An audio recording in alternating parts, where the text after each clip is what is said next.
Good morning students, you all are fit and fine. स्वागत है आप सभी का महर्षि दधीची महिला महाविद्यालय से। मैं हूँ पूजा कुमावत, हिंदी की लेक्चरर। हिंदी साहित्य के सिलेबस से परिचित होने जा रहे हैं।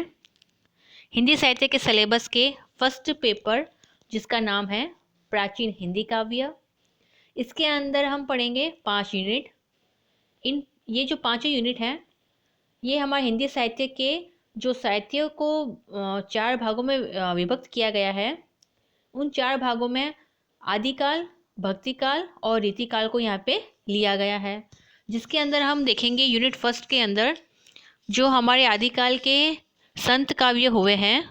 संत काव्य के जो प्रमुख कवि हैं जो है कबीर, उनकी हम संपूर्ण सांख्या पढ़ेंगे।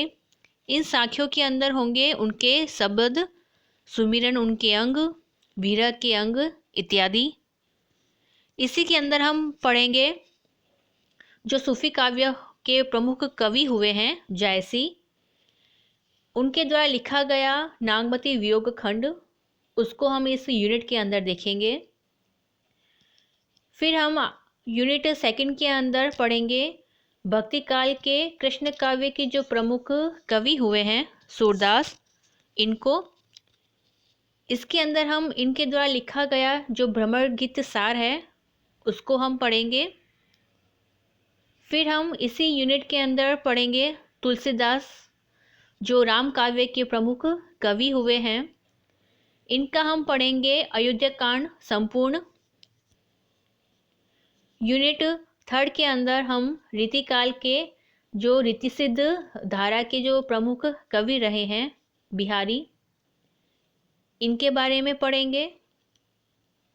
फिर हम इसी यूनिट के अंदर रीति मुक्त काव्य धारा के जो प्रमुख कवि हुए हैं घनानंद, इनके द्वारा लिखा गया कवित्व और सव्या शैली में जो काव्यांश है उनको पढ़ेंगे।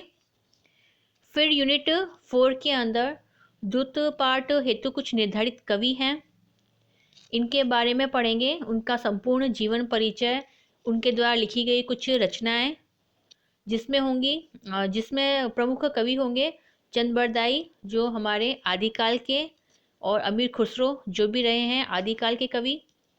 फिर हम मीराबाई को पढ़ेंगे जो भक्तिकाल की कवियत्री हुई हैं। फिर हम इकाई जो 5 है हमारी, इसके अंदर भी हम द्रुत पाठ हेतु कुछ कवि निर्धारित किए गए हैं जो रीतिकाल के प्रमुख कवि रहे हैं रहीम, देव, भूषण। इनका संपूर्ण जीवन परिचय और कुछ महत्वपूर्ण जो रचनाएं रही हैं इनके बारे में पढ़ेंगे।